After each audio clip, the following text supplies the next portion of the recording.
Sebagai seri manga paling laris di seluruh dunia, rasanya wajar jika One Piece kemudian memiliki komunitas fans yang sangat besar. Mereka tersebar bukan hanya di Jepang, tetapi juga di luar Jepang. Dan karena kitalah para fans yang turut membuat seri One Piece bisa bertahan selama lebih dari 20 tahun. Berbagai teori, spekulasi, dan juga hal-hal lainnya menjadi bumbu bagi seri karya Eiichiro Oda ini.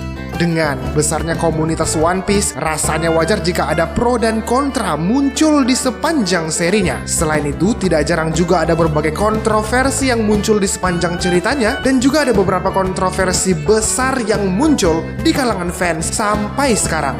Apa saja kira-kira? Berikut adalah pembahasannya.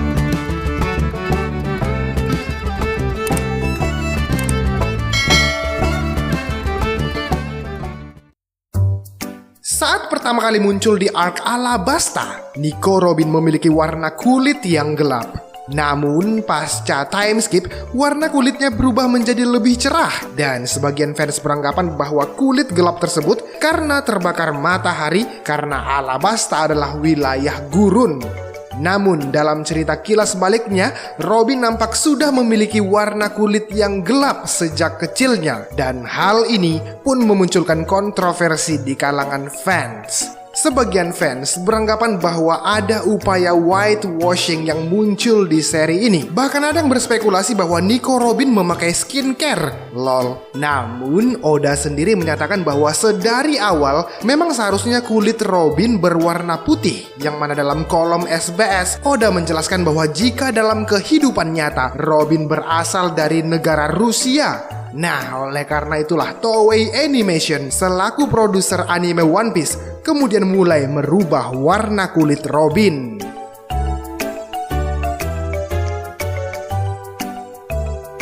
Salah satu kontroversi yang paling banyak muncul di seri ini adalah bagaimana Oda Sensei menggambarkan sosok karakter wanita. Oda Sensei memang memiliki gaya atau art style yang sangat eksentrik dan itu menjadi salah satu ciri khas dari seri ini. Tapi bagaimana Oda Sensei menggambarkan karakter wanita, khususnya pada bagian anatomi tubuh mereka, cukup banyak mengundang reaksi negatif. Sejauh ini hanya ada 2 kategori yang masuk ke dalam karakter wanita One Piece. Sangat feminin, cantik, dan menawan atau sangat aneh.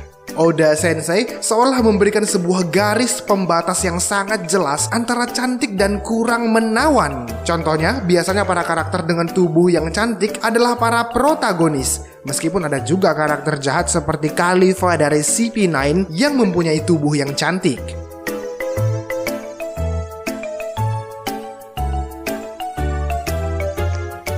Selain menghadirkan pertempuran epik dan berbagai fakta menarik, arc Wano juga menyuguhkan beberapa kontroversi yang berkembang di kalangan para fans. Salah satu yang paling besar adalah jenis kelamin dari Yamato.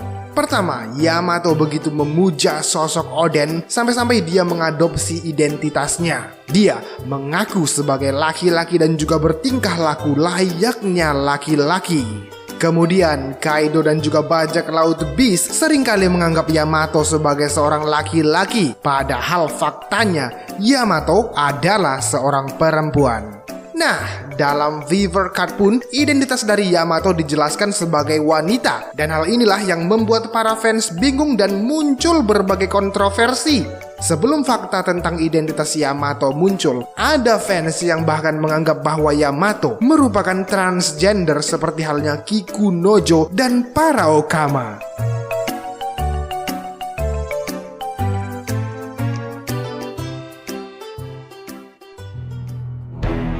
Selain identitas Yamato, kontroversi besar di arc Wano lainnya adalah kekalahan Kaido.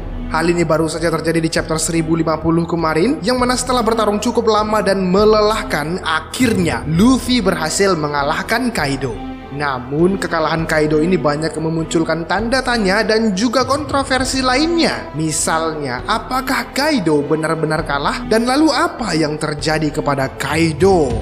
Kekalahan Kaido tersebut juga nyatanya tidak membuat para fans puas. Pasalnya ada banyak hal tentang sosok Kaido yang masih menjadi tanda tanya besar. Misalnya, apakah Kaido memang sudah membangkitkan kekuatan buah iblisnya? Yang mana sebagian fans beranggapan bahwa Kaido belum menggunakan kekuatan penuhnya.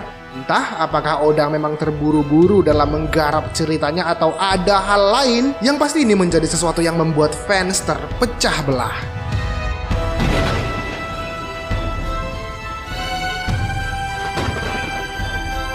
Salah satu dari sekian banyak elemen yang menarik dan luar biasa dari seri One Piece adalah bagaimana Eiichiro Oda selaku kreator serinya tidak membunuh banyak karakter antagonis.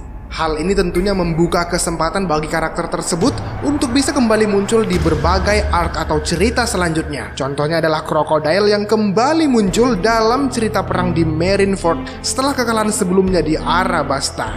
Namun, bagaimana Oda tidak berani membunuh para karakter di ceritanya, inilah yang menjadi kontroversi paling besar di sepanjang seri One Piece. Sejak awal serinya sampai saat ini, hal tersebut masih menjadi kritik besar dari para fans terhadap Oda Sensei.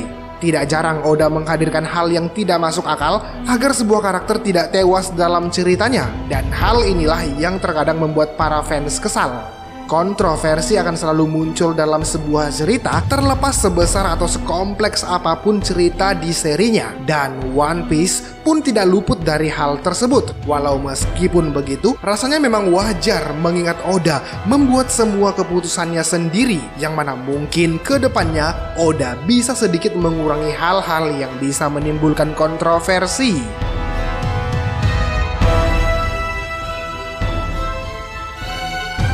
Yosh, baiklah bosku, demikianlah beberapa kontroversi besar yang muncul di kalangan para fans One Piece yang kami sadur dari greensin.co.id.